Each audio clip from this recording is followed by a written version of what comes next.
कुछ जीवन के सूत्र बताए थे कि घर जाकर क्या करना है। तो पहला काम हमने बताया था, सुबह उठकर मुस्कुराइए। मुस्कुराहट बहुत बड़ी इबादत है, अनोखी अर्चना, द्वितीय उपासना, अलौकिक आराधना है। ये इससे बढ़िया कोई साधना नहीं, इससे बड़ी इबादत नहीं, इससे सुंदर आदत नहीं। बहुत अपूर्व है, अद्भुत है, क्योंकि मुस्कुराहट और हंसी जीवन का अद्भुत अद्वितीय परमात्मा का दिया हुआ दिव्य वरदान है। इसलिए इसका खूब उपयोग करो। कभी भी नेगेटिव इमोशंस आपके ऊपर आच्छादित हो, उसे मुस्कुरा दो। उसे नेगेटिव इमोशंस का क्या होता है? बिल्कुल, अब ये कहने में बड़ा छोटा सा प्रयोग लगता है, लेकिन बहुत गहरा प्रयोग है। और इसीलिए हमारे जितने भी भगवान हैं, सबके चेहरे पर मुस्कुराहट खिल रही है, चाहे राम हो, चाहे कृष्ण हो, चाहे बुद्ध हो। लेकिन कुछ अनाड़ी लोग इस तथ्य को समझ नहीं पाते हैं। तो भगवान से जुड़ने का सीधे ये रिमोट कंट्रोल है। मुस्कुराओगे, कृष्ण को याद करो, किस कृष्ण कंसस्टनेस से आच्छादित हो जाते हो। समझते हैं? नेगेटिव विचारों का छेदन हो जाता है। तो ये हमने कल बताया था कि सुबह उठकर पहला काम मुस्कुराना, क्योंकि सुबह उठकर दुखी रहोगे तो दिन भर दुखी रहोगे, सुबह उठकर मुस्कुराओगे दिन भर मुस्कुराओगे।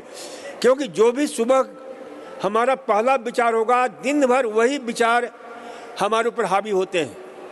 और रात को सोते समय भी इस मुस्कुराहट को जो है ना प्रश्रय दो। देखो, कई ऐसे हजारों उदाहरण हैं जिन्होंने अपने जीवन के साथ जोड़ा। एक महिला थी, मैं उन दिनों दिल्ली में था, उनका पूरा परिवार इन डिप्रेशन से ग्रस्त।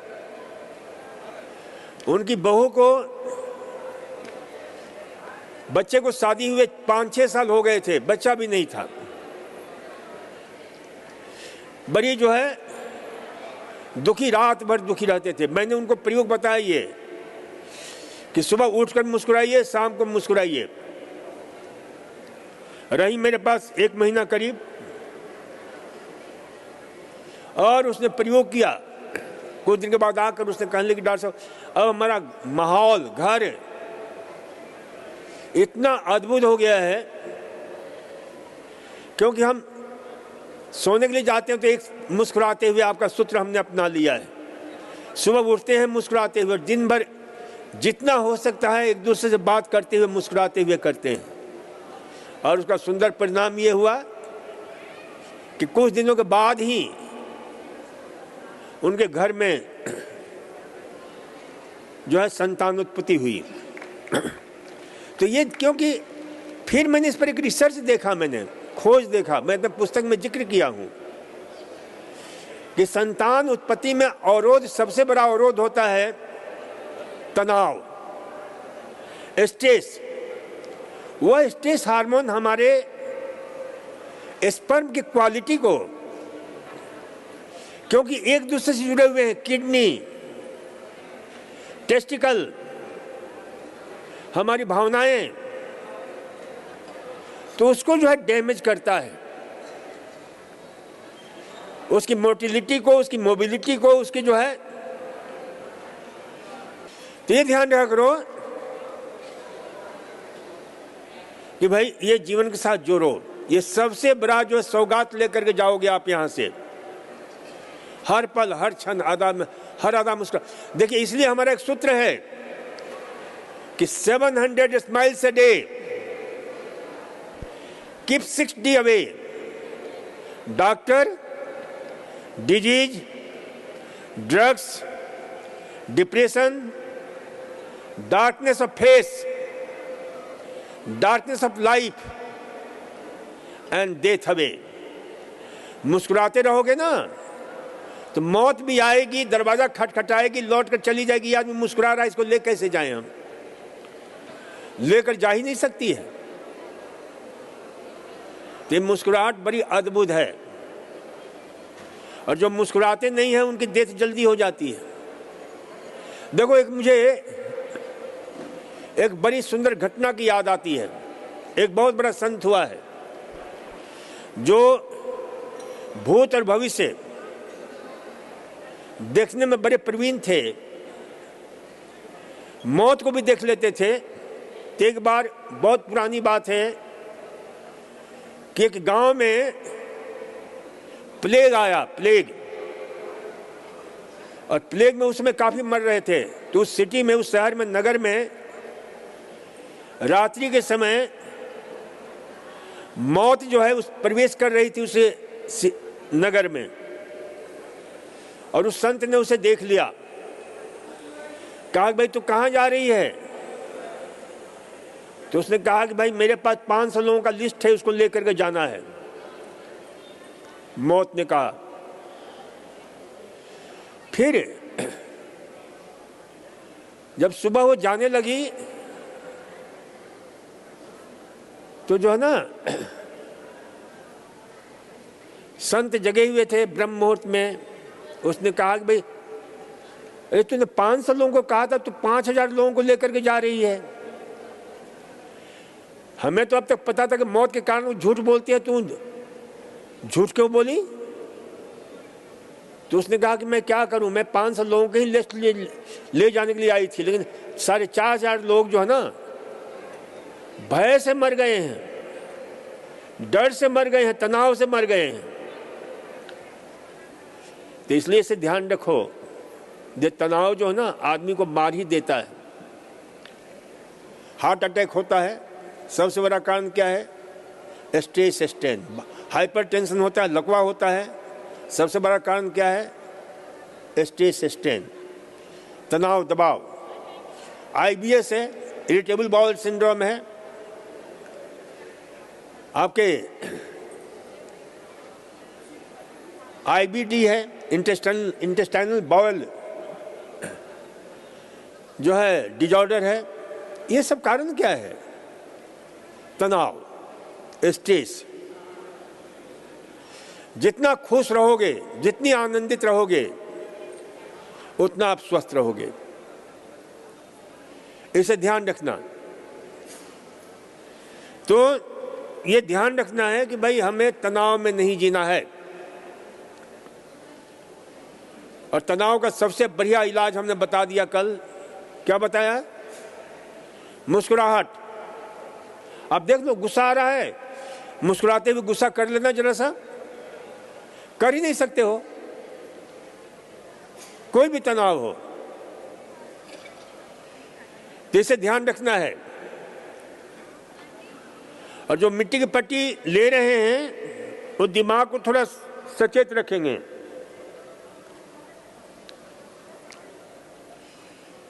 तो ये ध्यान रखना कि भाई जो है, दूसरा काम हमने कहा था, दूसरा काम परमात्मा को धन्यवाद देना बताया था। तीसरा काम, सुबह सुबह उठ करके 2 गिलास पानी पीना। तीसरा काम क्या है? पहला काम मुस्कुराना, दूसरा काम thank God for happy, Holi and healthy life. तीसरा काम 2 गिलास पानी पीना। ये पानी क्यों पीना है भाई? देखो, इस पर 2 वैज्ञानिकों ने, लोमा लिंडा यूनिवर्सिटी कैलिफोर्निया के 2 वैज्ञानिकों ने कितने साल तक, अपने 20 साल समय दिया इसके लिए, 20 ईयर्स। मिस्टर जैकुलिन चान और मिस्टर बटलर। जैकुलिन चान मुख्य शोधकर्ता थे। उनकी रिसर्च पेपर, तो ये ध्यान रखा करो, जैकुलिन चान उन लोगों ने दुनिया के जितने भी पेय होता है पिला पिला कर सुबह देखा, किसी को चाय पिलाया, किसी को कॉफ़ी पिलाया, किसी को छाछ पिलाया, किसी को दूध पिलाया, किसी को शरबत पिलाया, किसी को पेप्सी कोला पिलाया, किसी को कोका कोला, भांति भांति के 20 साल तक रिसर्च किया इस पर। और अंत में वो इस निष्कर्ष पहुंचे कि भाई पानी का कोई विकल्प नहीं है, सुबह उठ करके पानी के सिवा कुछ भी नहीं लेना चाहिए, खाली पेट पानी ही जाना चाहिए। क्यों जाना चाहिए? इस पर हमने विस्तार से, मेरी पुस्तक है जल चिकित्सा, बहुत विस्तार से हमने दिया है। एक रिसर्च नहीं, कई रिसर्च उसमें दिए हैं हमने, पूरे विश्व के जो रिसर्च हुए हैं जल के क्षेत्र में। तो ये ध्यान रखा करो कि सुबह जो है ना पानी क्यों पीना चाहिए। उस वैज्ञानिक ने खोजा कि भाई हम रात को पानी नहीं पीते हैं, सो जाते हैं, तो क्या होता है, हमारा खून प्रायः गाढ़ा हो जाता है, क्योंकि पसीना निकलता रहता है। हम सो जाते हैं तो अभी प्रेशन की क्रिया चलती रहती है, ध्यान रखना। ठंडी में पता नहीं चलता है, गर्मी में तो पता चल जाता है कि हम पसीना हुआ था। आप जो भी इनर गारमेंट पहनते हैं उसमें से बदबू आनी शुरू हो जाती है पसीने की। तो ये जो है ना, फिर रात को हम सो जाते हैं तो अभी हमारा खून 55-60 किलोमीटर प्रति घंटे की दौड़ लगाता रहता है, किलोमीटर के हिसाब से, और वो किडनी में जाकर के छनता रहता है। तो करीब आधा पौन लीटर किडनी में छन करके ब्लैडर में जमा हो जाता है। आप लोगों को जान करके आश्चर्य होगा कि प्रतिदिन हमारा किडनी कितना 200 लीटर पानी छानता है। कितना? 200 लीटर खून को छानता है। और 200 लीटर खून को छानने के बाद में 2-2.25 लीटर जो बेकार का चीज होता है, व्यर्थ का पदार्थ होता है, उसे निकाल करके मूत्र के रूप में, पेशाब के रूप में ब्लैडर में जमा होता रहता है। और किडनी को छानने के लिए, किडनी इस समय इतने क्यों खराब हो रहे हैं, इसलिए लोग पानी पर्याप्त मात्रा में नहीं पीते हैं। लेकिन ध्यान रखना, किडनी खराब हो जाए और उसके बाद पर्याप्त मात्रा में पानी पियोगे तो किडनी और खराब हो जाएगा। पहले से ही पानी पर्याप्त मात्रा में 2.5 से 3 लीटर पीते रहो, ताकि किडनी से जो व्यर्थ का कचरा है, गंदगी है, टॉक्सिन्स है, यूरिया है, ये जितने इस प्रकार कचरा, यूरिक एसिड, वो सब बह करके निकल जाए, खत्म हो जाए। नहीं तो फिर क्या होता है, छानने की प्रक्रिया डिस्टर्ब हो जाती है। क्योंकि प्रत्येक किडनी में कितने 10 लाख से लेकर के 1200 यानी 12 लाख 13 लाख तक जो है छानने वाला यंत्र होता है, जिसको क्या बोलते हैं, नेफ्रॉन बोलते हैं। और उस नेफ्रॉन में भी कई यंत्र लगे हुए छाने, इतना माइक्रो जो है खून को छानने वाला विश्व में आज तक कोई नहीं बना सका है जितना ने प्रकृति ने बनाया है।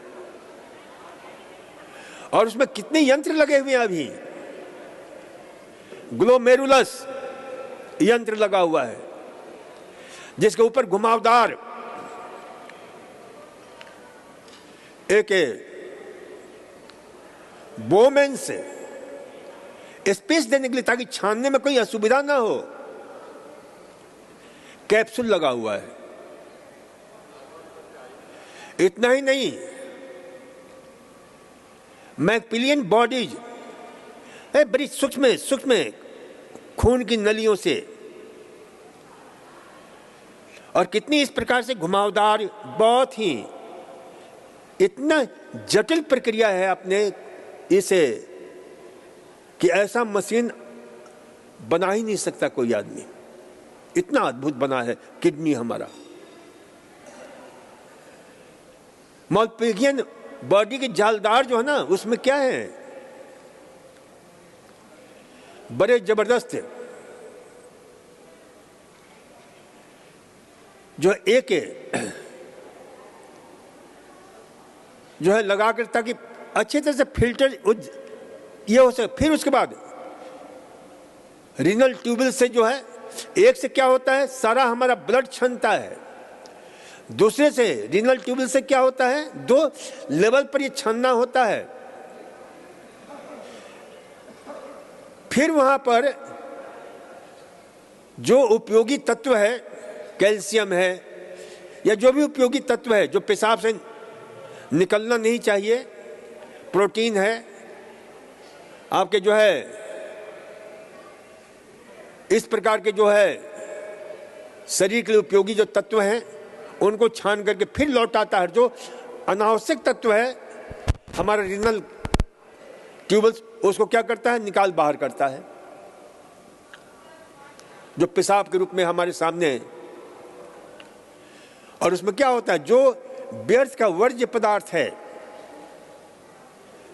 यूरिया है, यूरिक एसिड है, कुछ हार्मोन्स होते हैं, कुछ जो है कूड़ा कचरा होता है, कुछ जो है आपके क्या नाम है, बाइल से के जो है कुछ पिगमेंट होते हैं।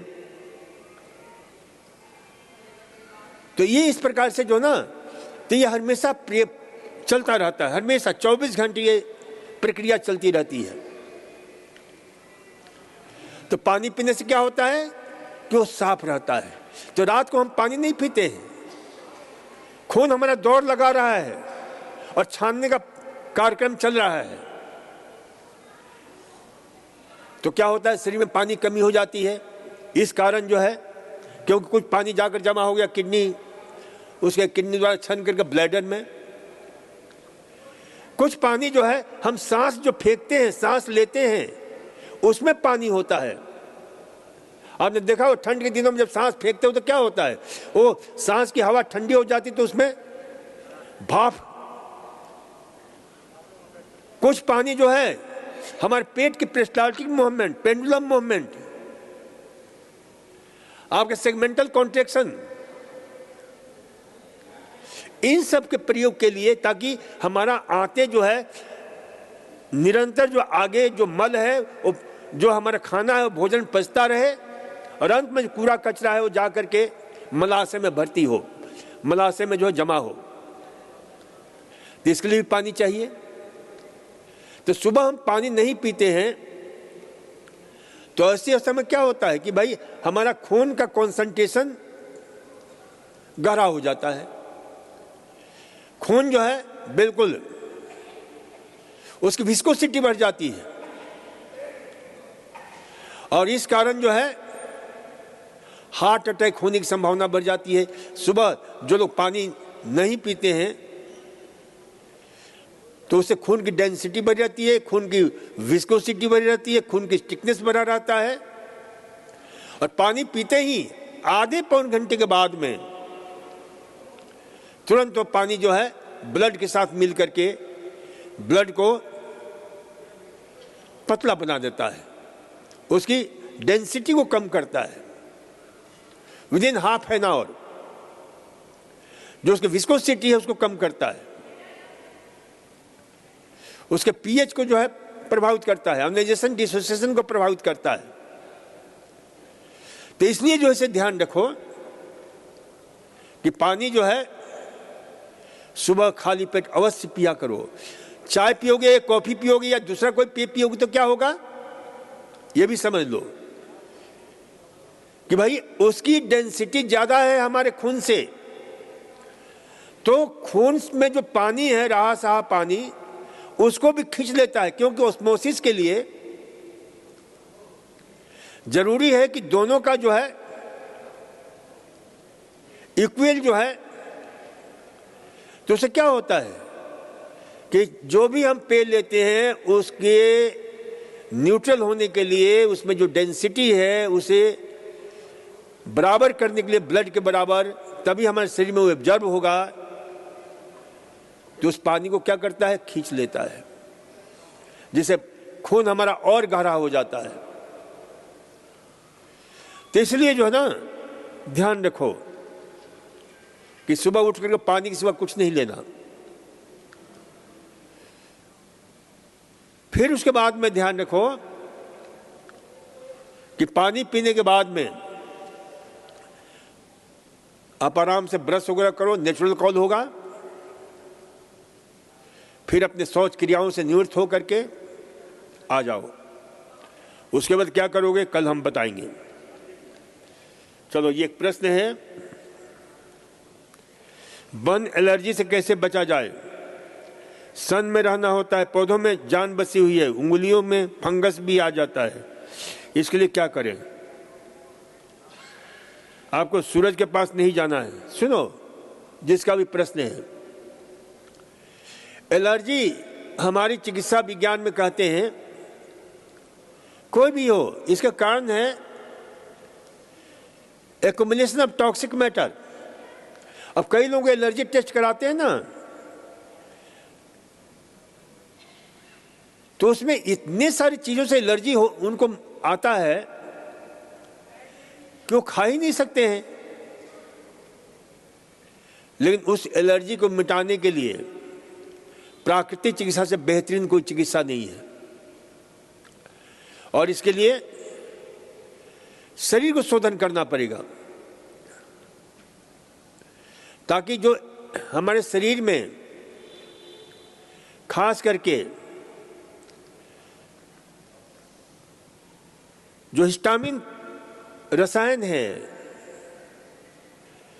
जो एलर्जी पैदा करता है, मास्ट सेल्स में जो है पैक्ड रहता है, और कोई बाहर का एलर्जन जाता है तो उससे क्या होता है, फूट जाता है, टूट जाता है, चाहे नाक में हो, चाहे त्वचा, चाहे कहीं भी। और उसे हिपेरिन, हिस्टामिन, सेरोटोनिन, कई ऐसे ब्लड टेस्ट में आता है ना, इजनोफिलिया, इजनोफिल, IgE, तो ये जो है ना रिएक्ट करते हैं बड़ी भयंकर रूप से। अब ये शरीर की सुरक्षा है, कर्मचारी हैं, लेकिन इतना रिएक्ट करते हैं कि शरीर आदमी बीमार ही पड़ जाता है। इतनी तो इसमें जो है क्या करना चाहिए ताकि वो अपने सही रास्ते पर रहें? कुछ दिन फलाहार करो, रसाहार करो, ताकि शरीर की इम्यूनिटी जो है बढ़े अच्छी तरह से। जो इम्यूनिटी जो है खूंखार हो गई है, ये इम्यूनिटी के ही सैनिक हैं ये सारे, लेकिन इनका जो है ना उपद्रव इतना जबरदस्त होता है उन एलर्जन से बचने के लिए कि मार काट मच जाती है शरीर के अंदर, और उसके रिएक्शन में फिर एलर्जी की स्थिति पैदा होती है। तो ये जो है हमने देखा है कई लोगों को, जैसे एक मेरे पास दमा का रोगी था, उसको धूल से बड़ी एलर्जी होती थी। तो मैं 94-95 बात उन दिनों में जयपुर के पास में बसी एक जगह थी, उस समय अपने जमाने की सबसे बड़ा हॉस्पिटल था वो, 177 बेड का। तो हमने जो है वहां पर हमने रखा था, गांधीयन ओरिएंटेड था, तो सारे जो भी स्वास्थ्य साधक भर्ती होते थे वहां पर आश्रमीय जीवन पद्धति थी। सभी अपने हाथ से बर्तन साफ करते थे, रोगी हो चाहे कोई भी हो, और सप्ताह में एक दिन हम लेबर थेरेपी, श्रम चिकित्सा, वहीं पर हमने एक पुस्तक लिखी श्रम चिकित्सा के ऊपर, जो सबको श्रम कराते थे खेतों में ले जाकर के, रोगी से लेकर के सब सुबह जो है श्रम करते थे। तो उस रोगी को हमने जो है चिकित्सा दी, और फिर हमने कहा कि भाई जितना धूल गर्दा उड़ाना है उड़ा करके देख ले तू। शरीर डिटॉक्सिफाई हुआ, कोई ज्यादा रिएक्शन नहीं। तो शरीर को डिटॉक्सिफाई करो, यह सबसे जरूरी है। और धीरे धीरे जिससे एलर्जी है, अब एक यहीं पर एक महिला आई थी कनाडा की,